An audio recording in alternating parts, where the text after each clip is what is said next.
Facing the parking lot, I thought fondly of my beloved old car. Robert, you really are. As I turned toward the voice, Sophia looked at me with a calm expression. My name is Robert, and I'm 26 years old. I joined my current company as a skilled employee with prior work experience 2 years ago. The company is a small programming firm. As a software engineer, my days are spent in front of a computer. Most of my colleagues are also intensely focused on their computers. For someone like me who's not great at communicating, it's the perfect workplace. Today, everyone on the floor is quietly getting their work done. Robert. Except for this one colleague. Hey, I need to talk to you. This is Samantha. She's 24, younger than me, but she joined the company right after high school. She's been here for nearly 6 years, making her a veteran. She handles administration, accounting, and miscellaneous tasks. She's pretty meticulous at her job, but what a character! Bright blonde hair, perfect makeup and nails, and daily changing perfumes. She's just a different breed. The floor, usually quiet, tends to be lively whenever she speaks to someone. What is it? Naturally, I, who am not fond of communication, find Samantha challenging. We sit far apart, so she rarely speaks to me. What does she want today? Why don't you go on a blind date? A blind date? I couldn't help but exclaim in a ridiculous tone. At that, Samantha burst into laughter. Don't take it so seriously. There's this really cute girl, one of my colleagues, you know? Aren't you interested? Not really. I cut her off sharply. The woman Samantha is trying to set me up with. I just don't feel like we'd be a good match. Come on, just meet her. Just when I thought the conversation was over, she persisted. I'm not interested in dating right now. I thought I had cut her off sharply, but Samantha was unfazed, asking, so? Maybe you'll get interested once you meet her? Seriously, don't you find everyday life a bit bland? I've never seen you looking like you're having fun. She said this bluntly. Since she's always like this, her words don't particularly hurt me. I'm satisfied with my life as it is. Besides, Samantha. What are you thinking, introducing someone like me? No offense, but I'm a plain guy. I know. It's one thing to say it myself, but it irks me when others do. All the guys around me are so loud. I thought maybe it'd be refreshing to have someone like you around for a change. That was quite an insult. Naturally, my answer was a firm no. But, right? It's settled then. This Sunday, at 10 a.m., meet at Central Station. You have a car, right? Come pick me up in your car, okay? She had forcefully decided on the time and place. I said I'm not going. It's impossible. Please ask someone else. How about asking Ryan? When I casually mentioned Ryan, his eyes widened and he shook his head vigorously. Robert is the one I want this time. Are you really going to turn down a colleague's request? I won't do your errands anymore. I won't even process your expenses. Are you okay with that? That would be a problem. Well, but... Just as I was about to complain further, our manager, Brandon, shouted in anger. Samantha, enough. Good, Brandon finally intervened. Just as I thought this issue was resolved, Robert. Just give in and go. She's making too much noise, followed by an unbelievable continuation. Yes. Look, it's an order from the manager. I tried to protest Samantha, cutting off her exclamations. But, come on, it's a good experience. Maybe non-assertive men are the trend now. But as an American man. Brandon, suddenly fired up, lectured me for about 20 minutes. I decided to give up. Fine, I'll go on Sunday. It seems she targeted me out of novelty, but I planned to bow out within 5 seconds of the meeting. On the day, Sunday. I dressed casually and arrived at the meeting spot in my beloved car. After parking, I met up with them at the station concourse. Next to Samantha, who was wearing an even flashier miniskirt than usual, was my blind date. Her hair wasn't as flashy as Samantha's but still dyed brown. Her makeup was impeccable with false eyelashes, and she wore a long skirt. Samantha was teasing her. Hey Sophia, what's with that outfit? you're less enthusiastic than usual. Where's your sexy miniskirt? Don't spill the beans, Samantha. So, she usually wears more revealing clothes. Isn't your perfume too mild today? But Samantha, you said milder is better. I did say that, but isn't this too mild? Right, Robert? Honestly, I couldn't care less. I really think we're just too different. Ah, this is Sophia. Samantha introduced us, ignoring my confusion. The woman introduced herself cheerfully. I'm Sophia. Very happy to meet you today. I'm Robert. Nice to meet you. As I mumbled my greeting, Samantha immediately retorted, cheer up. Stand up straight. And what's with that outfit? You knew you were meeting a girl. Right? You could have put more effort into it. I should have chosen an outfit for you. Samantha was as loud as ever this early in the morning. This is my best outfit, though. Samantha was shocked by my blurted reply, and Sophia burst out laughing. Did she just laugh? That's funny. I didn't know what exactly tickled her, but my appearance didn't make her decline the blind date. Then let's head over to the cafe in Robert's car. We can talk more there. Samantha energetically waved her fist and headed for the parking lot. We arrived at the parking lot and walked toward my beloved car. As we approached, Samantha's face grew increasingly pale. Please, get in. When I unlocked my old, cherished car, Samantha screamed. I had a hunch, but is this junker really your car? Calling it a junker is rude. It's an old compact car that I've been taking good care of. Sure, the paint is peeling here and there, and it's faded. It might look ready for the scrapyard, but I maintain it well, and it still runs fine. Ew, I'm riding in this? I can't. It's you, Samantha. I knew you would say that. Now, Sophia, you feel the same, right? No way. Nodding, I was ready to call it quits there. That's super cute though. What? Samantha and I froze. Wow. It's a two-door. So cute. It looks adorable with its compact shape and faded color. Can I ride in it? Sure. Overwhelmed by the enthusiasm, I agreed. Sophia happily climbed into the car. She buckled up and sat up straight. Hey, Samantha, what's going on here? What do you mean? Well, normally someone would politely refuse after seeing this car, right? It's fine, Sophia seems to like it. But I have no plan. Just as I was about to say more, Samantha's phone rang. Oh. It's my boyfriend. No way, he's free to meet now. Lucky. I had a bad feeling. Okay. I don't want to ride in this car. You two have fun. Just as I expected. Give me a break. I can't do this without you, Samantha. I'm not good at talking. As I protested, Samantha seemed preoccupied with thoughts of her boyfriend. It's okay, it's okay. Sophia will do the talking. Okay, Robert? Smirking, she leaned in close. Make sure you get her.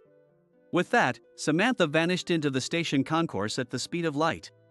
Where's Samantha? When Sophia realized it was just going to be only me, she looked a bit uneasy. She's got a date with her boyfriend, so it's just us two now. Awkward, right? I'll just take you home today. I hinted at disbanding, but Sophia responded, oh, that's great for Samantha, she's been looking lonely lately. Oh, can I go to the restroom? I'll be back in 5 minutes. Though she could have taken the train home. Without saying a word, I nodded, watching her walk away. When Sophia returned, she seemed like a different person. Sorry. I touched up my makeup. If I had shown up in front of Samantha like this, she would have teased me. The makeup Sophia wore was more natural, almost like she was barefaced. Recently, my makeup has been too heavy. Oh, how is it? Weird. Her slightly embarrassed expression was unexpectedly cute. It's fine, either way, but... Sophia flinched slightly. You don't have to force yourself. Then Sophia blushed slightly and said, since we've just met, oh, but please feel free to point out anything odd about me. Oh. That was quite rude of Samantha, wasn't it? I'm sorry. She didn't mean any harm. Ah, indeed, she did tear into my car quite a bit. She's notoriously blunt at work too. But it's okay. She may speak harshly, but at heart, she's a good person. I know that. She's also meticulous at her job, and she even makes coffee daily, keeping each employee's preferences in mind. Saying this, Sophia looked as if she herself had been praised. Are you sure this is okay? Suddenly just the two of us. It's fine. Let's go. So the blind date continued. I'm not good at making conversation, and surely, if the silence in the car drags on, she will tire of a plain guy like me. I tried to steel myself, but then. Do you want some chewing gum? Water? I brought a variety of things. Do you prefer sweet or salty snacks? What do you like to do on your days off, Robert? Her words bombarded me like an unstoppable deluge. There was hardly a moment of silence. And there I was, unable to respond well. Gradually, I began to sink into self-loathing. This is fun. Hearing that, I blurted out, I'm not looking to date anyone right now. Without any context, I suddenly blurted out my true feelings. I was slightly irritated that Sophia called our quiet car ride fun. I wasn't providing any entertainment. There's no way it could actually be fun. We should end this farce quickly. It's a waste of both my time and Sophia's. At a red light, I glanced at Sophia's face, and she responded with a smile. That's okay. Her smile seemed a bit clouded. Don't be so serious. Oh, are you tired from driving? Should we take a break somewhere? The tense atmosphere lightened slightly. In the end, my statement only seemed to make her more considerate. Feeling unbearable, I suggested going to a movie. Sophia's eyes sparkled. A movie date. Yay! I want to buy caramel popcorn. I had only suggested it because it meant 2 hours without needing to talk. Yet, she was excited. I sank deeper into self-disgust. Wow! What's that? Where? Did that come up before? Ha! That line was funny, wasn't it? That was naive of me. People who love to talk will talk anywhere. Seemingly aware of disturbing other people, she whispered in my ear in a hushed voice. It was ticklish. Suddenly, I realized. Wait, is she taller than me? Sophia's face was above my line of sight. Oh, maybe it's just her good posture. I've always been a bit slouched. I had noticed her good posture even in the car. As I was momentarily captivated by her posture, she offered me some popcorn. I hadn't really wanted any. Reflecting back, she had offered drinks and chewing gum while driving, too. I felt a warm feeling inside. It reminded me of how my grandmother used to show her care. After the movie, the question arose, where to next? I shouldn't be swept away by Sophia's cheerful disposition. I needed to be clear. Sorry, continuing this is a waste of time. I really don't want to date anyone, and we're just too different in personality and everything. I'll drive you home, let's call it a day. Sophia looked surprised and a bit resigned. Understood, but there's just one place I'd like to stop by before we head back, is that okay? So, I drove the car, since it seemed to be on our way home. Here. The destination was a spacious park with a view of the ocean. Famous for its annual fireworks festival, it was actually a place I was quite familiar with. Sophia suggested we walk a little, so we got out of the car. Unusually, Sophia was silent. It felt a bit awkward. This bench. It was just an ordinary bench in the park. This is where you helped me, she said. Surprised, I stared at Sophia. You're the type who can't leave someone in trouble alone, aren't you? I remembered several instances where this was true. Lost, feeling sick. When I spot someone like that in the bustling crowd, I can't just ignore them. Indeed, that's my nature. My beloved grandparents were the same. One day during the fireworks festival, I came here with friends. I wasn't used to the sandals I was wearing and they hurt so much. It became painful to walk, and I went looking for a convenience store. I told my friends to go ahead without me. But there was no store around. And when I couldn't walk anymore, I sat down here on this bench and huddled up, then you offered me a bandage. I remembered. Suddenly, a memory of a woman holding her foot and looking down came to my mind. Wait, that was you, Sophia? You looked so different. I didn't recognize you at all. Sophia smiled faintly. I had dyed my hair black and styled it up, so the vibe was totally different. I see, that explained the drastic change in her appearance. As I nodded in understanding, Sophia continued. I was so moved, but I couldn't ask for your contact info, and I never thought we'd meet again. But there was a drinking party of your company last month, right? As she mentioned it, I recalled. A mandatory social gathering that everyone had to attend. That day, Samantha called me. It sucked, so we're having our own little party, she said. I was nearby, so I joined early, and there you were. Robert, I was so surprised. I asked Samantha to introduce you. I wasn't just filler then. It wasn't just a random selection, she had been looking for me, and I was the one she wanted. Surprised by this revelation, I found myself staring at Sophia. Unable to stand the tension, I asked a question. Why are you close with Samantha? Upon hearing this, Sophia smiled thinly. My parents are divorced. It felt like I had asked something I shouldn't have, unsure how to respond. My parents were always busy too, we hardly talked, I tried to reply. Sophia smiled faintly again. Before they divorced, it was really tough. I went off the rails then. That's when I met Samantha. Just hanging out and having fun without thinking about anything. I thought if I lost Samantha and the others, I'd have nowhere else to go. So I really put effort into my makeup and clothes. I see. Searching for a place to belong, was Samantha that place? Couldn't there have been somewhere else? My grandmother died around the time of my parents' divorce. I used to be sent to stay with my grandmother whenever my parents fought. With both my parents divorcing and my grandmother gone, I ran away from everything. That's why I'm really grateful to Samantha. If it weren't for them at that time, who knows what would have happened.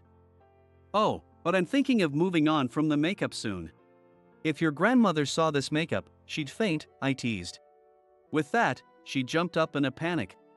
Just thinking about it scares me. I loved her because she was so kind, but she was very strict. I see. Your good posture is thanks to your grandmother's upbringing, then, I remarked. As I said this, her spine stretched even taller, and her face turned bright red. I suddenly felt a kinship with her, and my guard came down.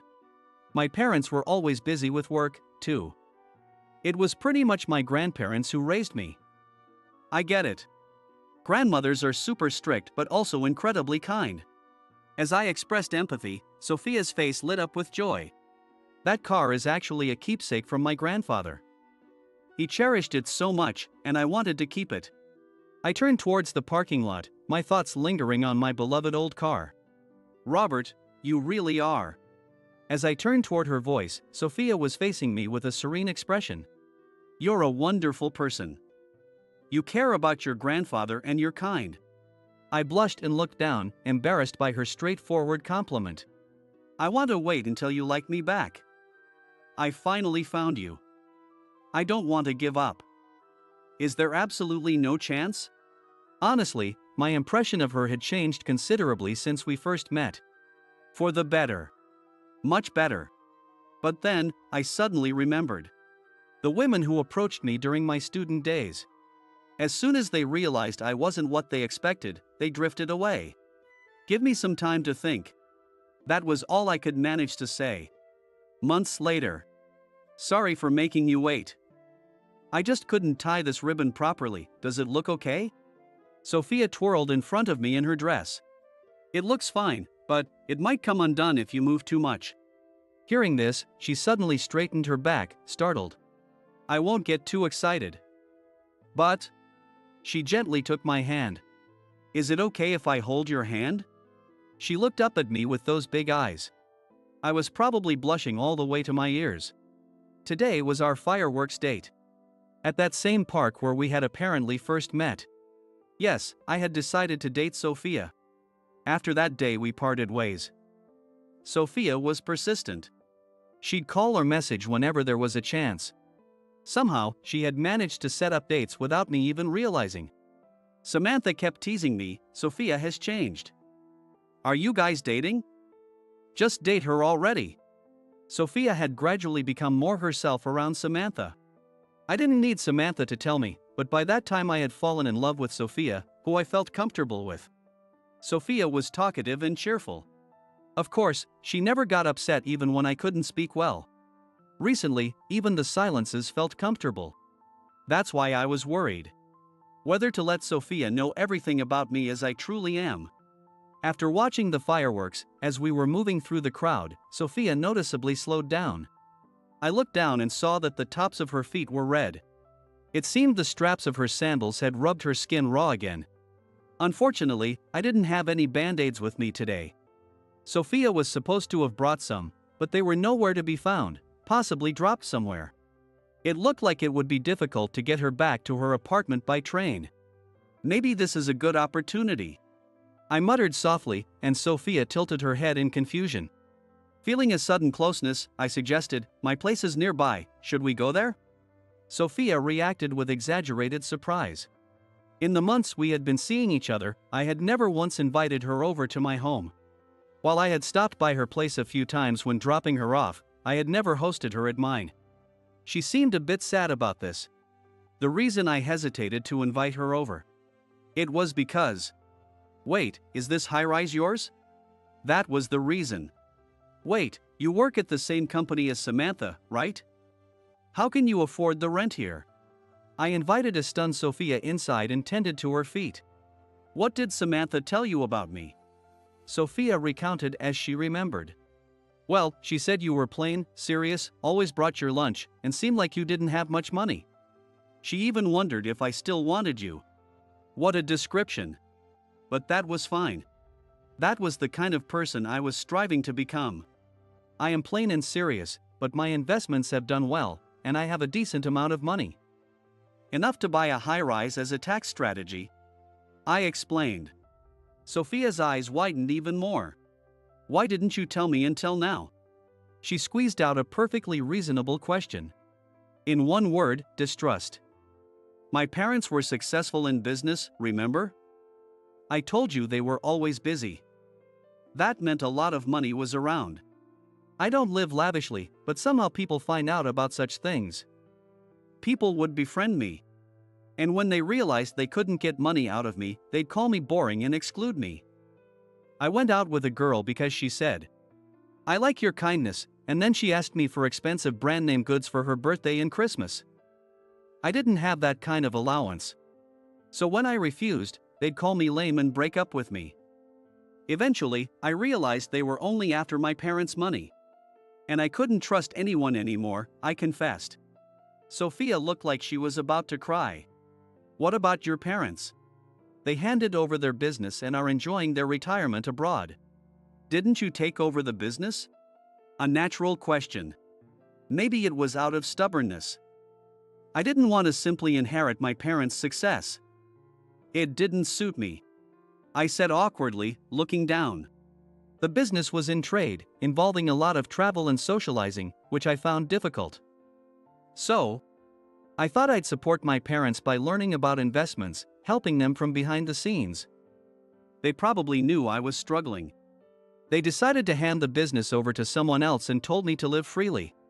I was told I could just let it be, but that didn't really matter to me. I used all the money I received from my parents for college and job start gifts on investments. Whether it was beginner's luck or the payoff of my studies, it worked out. My parents often said, "Why don't you spend more lavishly?" But I've never been comfortable with extravagant spending. My parents are abroad, and we hardly communicate now. But I was loved by my grandparents. Even if my parents were busy and friends or lovers drifted away, I wanted to stand on my own 2 feet. Enough of that story. More importantly, Sophia, now that you know the truth about me, what do you think? Sophia looked at me, startled. Perhaps she thought she had struck it rich. Or that I had been awful for deceiving her. Or that I hadn't trusted her enough to share this for so long. However, Sophia surprised me with a response I hadn't anticipated. I'm not a match for you. A question mark appeared in my mind. I decided to ask her directly. What do you mean? Tears began to fall from Sophia's eyes. I'm not a match for you, you come from such a respectable family. You've experienced loneliness yet didn't lash out and drop out, you went to university. You even learned investing to support your parents and stood on your own without frivolously using their money. I felt like crying too. There had been times when I thought about spending my parents' money freely. Everyone around me expected that of me. But it was my beloved grandparents who stopped me. And now, out of respect for them, I am careful about how I use the surplus money I have. I felt that Sophia had acknowledged this. However, the silence as I pondered this was interpreted differently by Sophia. See, I really don't match up. A high school graduate and former delinquent can't even meet your parents. I'm sorry, I should go. I won't contact you anymore. Leaving a bewildered me behind, Sophia quickly exited my apartment. It was all so sudden that I just stared dumbfounded in the direction she had gone. Pull yourself together, me. It's not like that. I shouted toward the door Sophia had left through and dashed out without a second thought. I might never meet a woman like Sophia again. Images of the Sophia I knew flashed through my mind like a slideshow. Always bright, often laughing, and her posture was always impeccable. Her way of eating was so graceful that I often found myself mesmerized. She seemed to feel complex about her troubled past, but to me, she was always beautiful, no matter the circumstances. I wanted to embrace that troubled her. Since that can no longer happen, I want to embrace her of now, forever. I caught up with Sophia, and all these words that I had uttered at once became the words of a proposal from me to her.